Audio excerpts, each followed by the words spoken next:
Yeah, thank you.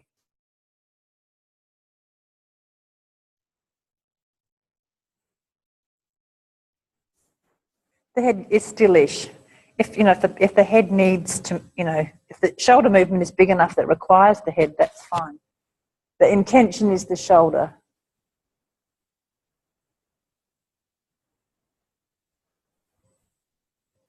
And the person who's observing and feeling, do you notice any changes in the rhythm or the execution, if you like, of the hand opening and closing in any part of the trajectory?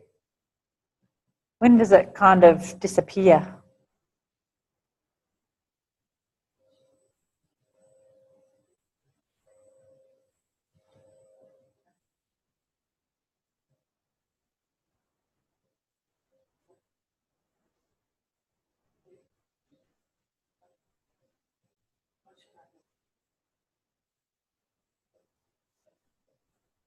Good, and the person who's feeling can change hands, can because you've just had this experience.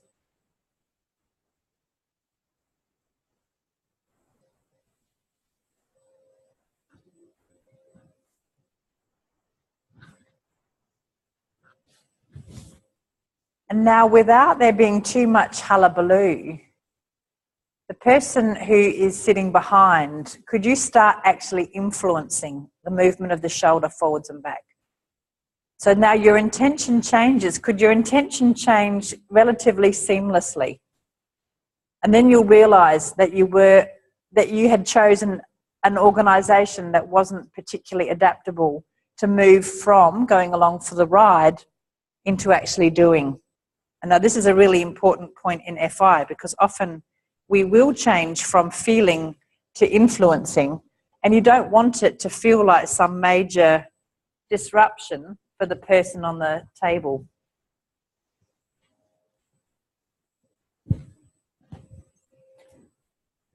And now we're getting to what I was originally going to start with. I was a bit premature. Maybe you do need two hands for this. And I think all of you have pretty much found that.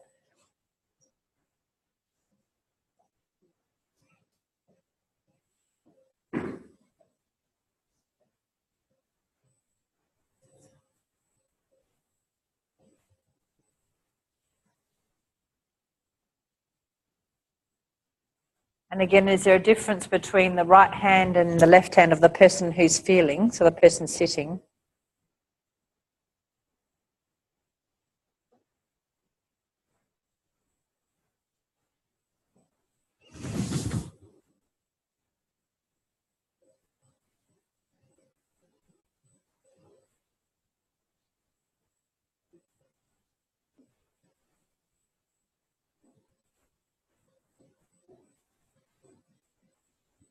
And are you using your hands to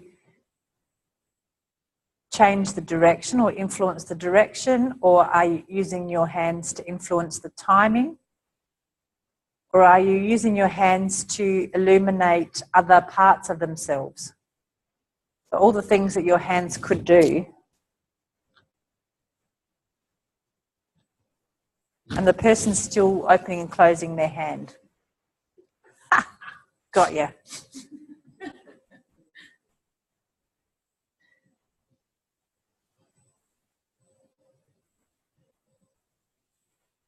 And are you interested in influencing the forward movement or the backward movement, or both? Because again, you have to organise yourself to be fairly neutral. So if you're all organised to help them forward, then you're organised for pushing.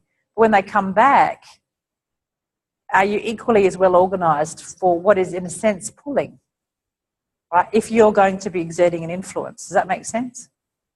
This is pretty sophisticated stuff.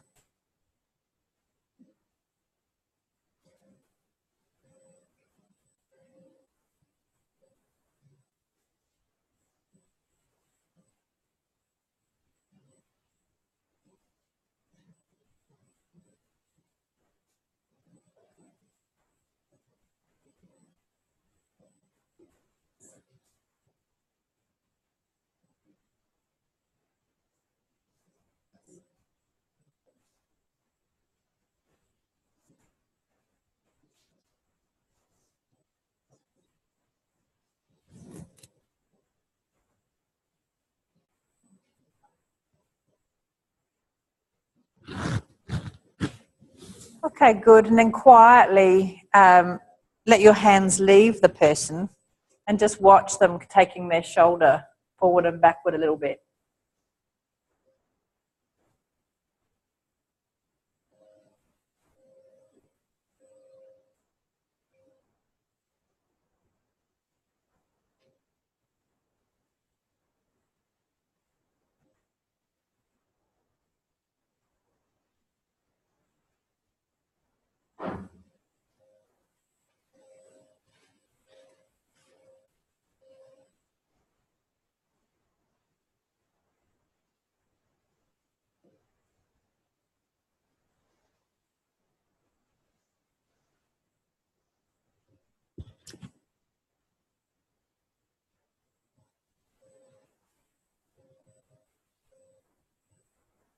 And the person on the floor is feeling what they feel, and the person sitting is seeing. You'll see what you see. Maybe you remember what you saw before, maybe you don't.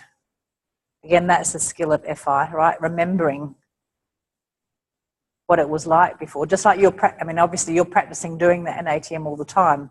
That's why we do, one of the reasons why we do so much ATM, so that you do build up this kind of, well, it's more than a working memory because you've got to keep it going for longer, but that kind of memory, multimodal memory of how things were, right? Good, and then the person on the floor can slowly leave it. And then, now, this group, you've all had your training in how to talk nicely with each other.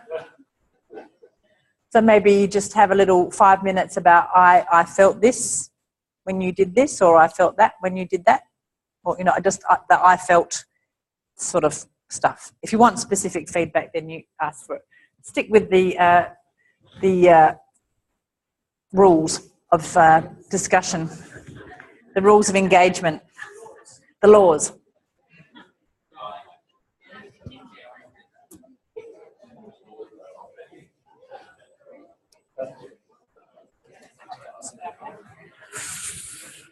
You got a tiny piece? Yes, please. I have to do a mega shop after this. Last night, and I was so lazy. I didn't go out shopping. So for dinner, I had a bottle of water, and then I just ate the biscuits in the apartment. Had a cup of instant coffee. And I wasn't even hungry. It just shows we often just eat for the sake of eating.